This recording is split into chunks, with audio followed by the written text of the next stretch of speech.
بسم اللہ الرحمن الرحیم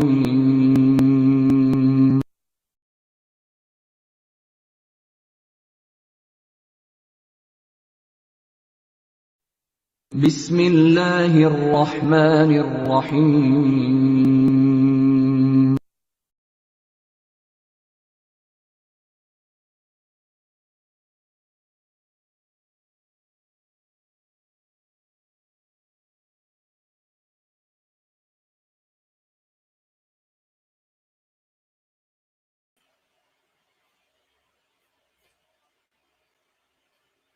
السلام علیکم. احمدین منشاءات اسلام اپنی ریڈیو کی اور ایکچولی لائیو سٹریمنگ نشریات پر آپ کو خوش آمدید کہتی ہے. یہ جو ہے اس وقت ہم اردو اور انگریزی میں باری باری براڈ کاسٹ کرتے ہیں، تو میں یہ جو انگریزی وہاں کوئی ہوں لاک ڈاؤن میں ان کو بتا دوں انگریزی میں، پھر ہم اردو میں اپنے موضوع کی طرف آ جائیں گے. This broadcast is in two languages. The first language is Urdu, and that will be about 15 minutes. And then after that, we will repeat the same topic in English for around the same amount of time. The reason is obvious. There are many brothers and sisters and friends in different countries who don't know Urdu. We are going through the Holy Quran, and we are going through Surah Baqarah, and we've got as far as verse 21, and that says, أعوذ بالله من الشيطان الرجيم بسم الله الرحمن الرحيم يا أيها الناس اعبدوا ربكم الذي خلقكم والذين من قبلكم لعلكم تتقون. اور اس کا اردو ترجمہ ہے، اے لوگو، یا ایھا الناس، اپنے رب کی عبادت کرو. سو بدو ربکم، جس نے تمہیں پیدا کیا. ربکم الذی خلقکم، تمہاری تخلیق کی، اور انہیں جو تم سے پہلے تھے، تاکہ تم متقی بن جاؤ. تو اس میں آپ کی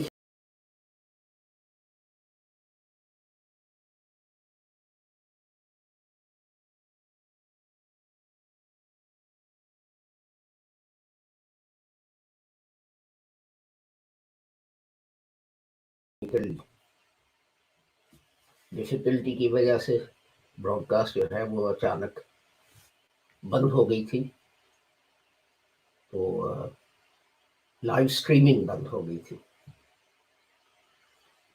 اس کے لیے میں معذرت خواہ ہوں. بہرحال قرآن کریم کی جس آیت کی میں نے آپ کے سامنے تلاوت کی، اس کے کچھ الفاظ ہیں، ان پہ پہلے بھی میں اظہار رائے دے چکا ہوں. تو آج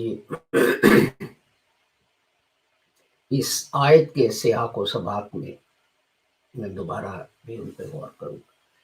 پہلا تو جو ہے، اس کا حضرت مولانا محمد علی صاحب رحمۃ اللہ علیہ نے ترجمہ کیا ہے، عبادت، یا ایھا الناس سوبدو. تو یہ عبادت جو ہے اس کا کیا مطلب ہے؟ کہ لوگ سمجھتے ہیں کہ عبادت کا مطلب ہے کہ بڑی نمازیں پڑھی جائیں، بڑے روزے رکھے جائیں وغیرہ وغیرہ. تو لیکن وہ اس میں انسانی حقوق جو ہیں وہ بھول جاتے ہیں، وہ بھی عبادت میں شامل ہے. تو اس کا مصدر جو ہے، ماخذ جو ہے غین با دال، اور اس کا بنیادی مفہوم جو ہے انگریزی میں آپ بہتر اس کو بیان کر سکتے ہیں، وہ ہے اڈورنگ، کسی سے پیار کرنا انتہائی شدت کے ساتھ. اس میں اطاعت بھی آ جاتی ہے. جو غلام جو ہے اس کو عبد کہا جاتا ہے، کسی کا غلام ہونا. تو آپ یہ بھی کہہ سکتے ہیں، یہی لفظ استعمال ہوتا ہے کہ اگر آپ کے پاس ایک سرکش گھوڑا ہے، اور جنہوں نے ویسٹرن موویز کے شوقین ہیں وہ انہوں نے یہ دیکھا ہوگا کہ ایک سرکش گھوڑے کو سدھانا جو ہے اس کے لیے بھی یہی لفظ استعمال ہوتا ہے. تو کئی لوگ جو ہیں عام طور پر مسلمان کہتے ہیں خدا سے ڈرو، لیکن مجھے اس سے اختلاف ہے. میں کہتا ہوں ڈرنا اس چیز سے چاہیے، خدا سے نہیں. ڈرنا اس بات سے چاہیے کہ ہم کوئی ایسی غلطی نہ کر بیٹھے کہ ہم خدا کے پیار سے محروم ہو جائیں. یہ ڈرنے والی چیز ہے. خدا جو ہے بذات خود کوئی ڈرنے والی چیز جو ہے وہ نہیں. تو اگر آپ کسی سے ڈرتے ہیں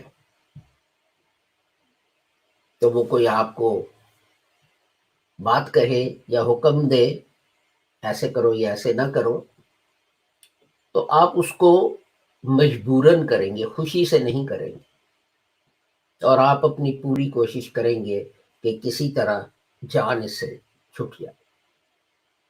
یا اگر کریں بھی تو اپنا، جسے پنجابی میں کہتے ہیں چٹی پوری کریں. اس طرح دوسری جگہ قرآن کریم جو ہے وہ اس میں لکھا کہ خدا کا تقوی اختیار کرو جس طرح اس کا حق ہے، جس طرح اس کو کیا جانا چاہیے. یعنی چٹی نہ پوری کرو. جیسے پنجابی میں کہتے ہیں کہ گوگلواں تو مٹی نہ لاؤ. تو خدا تقوی جو ہے، خدا کا اختیار کرنا جس طرح اس کا حق ہے، تو وہ آپ تبھی کریں گے اگر آپ خدا کو اڈور کرتے. اب نہیں کہ زبردستی جو ہے اپنا کسی نے آپ کو مسلح پہ کھڑا کر دیا. تو ایکچولی یہ ہماری فیملی میں ایک مثال ہے. میں زیادہ ان کے ناموں کی طرف نہیں جاتا، لیکن دو بھائی تھے، ایک بڑا اور چھوٹا. بڑا جو تھا وہ بہت مذہبی تھا، پوری نمازیں وقت پہ نمازیں وغیرہ وغیرہ. تو ایک دن اذان ہوئی اور وہ اس نے دیکھا کہ وہ چھوٹا جو ہے باہر جا رہا ہے، تو اپنا اس نے زبردستی اس کو 2 تھپڑ مارے اور پکڑ کے مسلح پہ کھڑا کر دیا. یہ ظاہر ہے آپ کو علم ہی ہو گیا ہوگا کہ پرانی بات ہے. یہ ان دنوں کی بات ہے جب چھوٹے بھائی جو ہیں وہ بڑے بھائی سے تھپڑ کھا لیتے تھے اور آگے سے اس کے منہ پہ مکہ نہیں مارتے تھے. تو ظاہر ہے اس لیے یہ ایک پرانی بات ہے. لیکن بہرحال وہ پکڑ کے گھسیٹ کے جائے نماز پہ کھڑا کر دیا. تو چھوٹا جو تھا وہ کہنے لگا کہ بھائی جان اب میں آپ کو تب مانوں اگر آپ مجھے نماز بھی پڑھا کے دکھاتے کہ بھی نماز تو میں نے خود ہی پڑھنی ہے نا، الفاظ تو میں نے ہی ادا کرنے ہیں، وہ تو آپ میری طرف سے ادا نہیں کر سکتے۔ اور سب سے بڑی بات یہ ہے کہ میرے دل میں نماز پڑھنے کے لیے، کچھ کرنے کے لیے شوق ہونا چاہیے کہ میں کرنا چاہتا ہوں۔ وہ آپ کیسے پیدا کریں؟ اور آپ نے دیکھا ہوگا لوگ دوڑتے دوڑتے آتے ہیں، پانی کے چینٹے منہ پہ ڈال کے، جس سپیڈ سے وہ نماز پڑھتے ہیں، اگر اس رفتار سے گاڑی جو ہے وہ لندن سے ایڈنبرا جائے تو شاید میرے خیال میں 2 گھنٹے میں پہنچ جائے۔ ٹھیک ہے، رسم پوری ہو گئی، لیکن خدا تعالیٰ کہتا ہے متقی اس طرح بنو جس طرح بننے کا حق ہے۔ تو وہ تبھی ہوگا جب آپ جو ہے خدا تعالیٰ سے پیار کریں، اس کو اپنا ہمدرد اور دوست سمجھیں۔ لیکن یہ تصور اگر آپ کے دماغ میں ہے کہ خدا تعالیٰ کوئی جابر چیز ہے جو ڈنڈا لے کے بیٹھا ہے، انتظار کر رہا کہ کب آپ کچھ کریں، اور وہ اسکول ٹیچر کی طرح کہے ادھر آنا میں تو یہ سیدھا کرتا ہوں، تو پھر جو ہے مقصد حل نہیں ہوگا۔ آگے کہا ربکم الذی، رب جو ہے اس کا مصدر ہے وا با پا، اردو میرے بے۔ تو رب وہ چیز ہے جو ایک چیز کو ادنا حالت سے لیتا ہے، لیکن اس میں وہ نئی تبدیلیاں کرتا ہے، نئی تبدیلیاں کرتا ہے، اور وہ تبدیلیاں کر کے تو وہ اس کو ایک بہتر حالت یا اکمل حالت جو ہے اس میں پہنچا دیتا ہے۔ تو خدا تعالیٰ کہتا ہے کہ جس شخص نے تمہارے اوپر، شخص تو نہیں کہہ سکتے، جس نے تمہارے اوپر اتنی مہربانی کی کہ تمہیں ایک ادنا حالت میں لیا، اور پھر طرح طرح کے مراحل سے گزار کے اس نے تمہیں یہاں تک پہنچایا، کیا اس کا حق نہیں کہ تم اس سے پیار کرو، تم اسے اڈور کرو؟ تو اگلا لفظ جو ہے جس کی میں کچھ کہنا چاہتا ہوں آپ کو، وہ ہے خلقکم۔ خلق یہ لفظ جو ہے اردو میں بھی عام ہے، خالق، مخلوق۔ تو عام طور پر جو ترجمہ کیا جاتا ہے وہ یہ ہے کہ اس نے بنایا ہے۔ جیسے میں نے یہ ترجمہ پڑھا، اے لوگو اپنے رب کی عبادت کرو جس نے تمہیں پیدا کیا۔ حضرت مولانا محمد علی صاحب رحمۃ اللہ علیہ نے اس کا ترجمہ کیا ہے، میں نے کہا بنایا ہے، آپ نے کہا پیدا کیا۔ لیکن اس کے اندر جو مفہوم ہے وہ یہ ہے کہ کسی چیز کو لے کے اس کو بنانے کے لیے اس طرح ناپنا اور تیار کرنا کہ ایک متناسب اور خوبصورت چیز جو ہے وہ بنے۔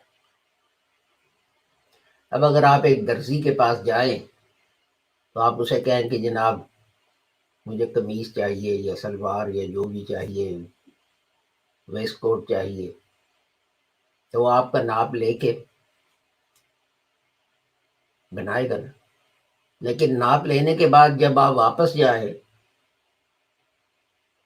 تو وہ واسکٹ جو ہے وہ بہت تنگ ہے یا بہت کھلی ہے،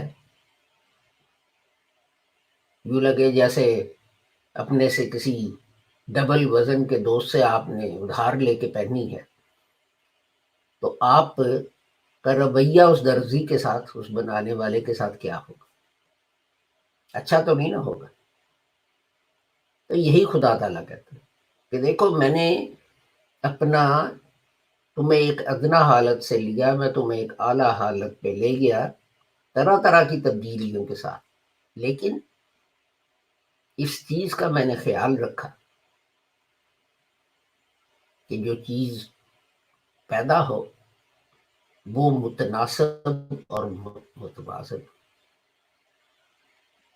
اور آگے پھر فرمایا تتقون، تاکہ تم متقی بن جاؤ، متقی ہو جاؤ، حضرت مولانا فرماتے ہیں۔ اس کا مصدر جو ہے وہ ہے وا قاف یا، اور اس کا اصل مطلب ہے کسی چیز کی نگہداشت، نگرانی، اس کی حفاظت کر، اس کو محفوظ رکھ۔ تو متقی وہ ہے جو خدا تعالیٰ نے جو چیز بنائی ہے وہ اس کی حفاظت کرے، اور ایک تو اس میں آ جاتی ہے جسمانی حفاظت۔ ہمارے ملک جو ہیں ان میں جسم جو ہے اس کی بالکل حفاظت نہیں کی جاتی۔ خواتین کو تو آپ ایک طرف چھوڑ دیں، مرد بھی جو ہیں وہ ورزش کرتے ہوئے گھبراتے، تو یار میں 30 سال کا ہو گیا، میں 40 سال کا ہو گیا، اب میں نے ورزش کیا کر کے کرنا ہے، شادی ہو گئی، بچے ہیں، نوکری ہے، یہ ہے وہ ہے۔ اس کا مطلب ہے کہ خدا تعالیٰ نے جس سے بات شروع کی تھی کہ میں وہ ہوں جس نے تمہیں لیا ایک ادنا حالت سے طرح طرح کی تبدیلیوں کے ساتھ، پھر میں نے تمہیں ایک اچھے حال میں، ایک اکمل حالت میں پہنچایا، اور اس طرح کہ تمہارا جسم، ہر چیز تمہاری متوازن، بیلنسڈ ہو۔ تو تم متقی بنو، تم اس کی حفاظت کرو، اس کی انگریزی میں کہتے ہیں لک آفٹر۔ لیکن اگر آپ جو ہیں، آپ کا وزن جتنا ہونا چاہیے اس سے دگنا ہے، کبھی آپ نے ورزش نہیں کی، کبھی آپ سیر کے لیے نہیں گئے، تو کیا آپ اپنے جسم کی حفاظت کر رہے ہیں؟ نہیں۔ ہمارے ملکوں میں رواج ہے چٹپٹے کھانے کا، خوب مرچ مسالے جو ہیں ان میں ڈالے جاتے ہیں، حالانکہ وہ صحت کے لیے انتہائی مضر ہے۔ زیادہ چٹپٹی چیزیں جو ہیں ان سے بلڈ پریشر ہو جاتا ہے۔ اسی طرح ایک چائے کے کپ میں پتہ نہیں کتنے کتنے چمچ چینی ڈالی جاتی ہے، جس سے ڈائبٹیز ہو جاتی ہے۔ تو آپ ذرا پوچھیں، اگر میں آپ سے ایک سوال پوچھتا ہوں کہ آپ جو ہے، کوئی آپ کو ایک چیز دیتا ہے، ایک کارپیٹ دیتا ہے، گندا ہے، پھٹا ہوا ہے، بری حالت میں ہے، آپ اس کو لے جاتے ہیں، آپ اس کو صاف کرواتے ہیں، دھلواتے ہیں، اس کی مرمت کرواتے ہیں، رفو کرواتے ہیں،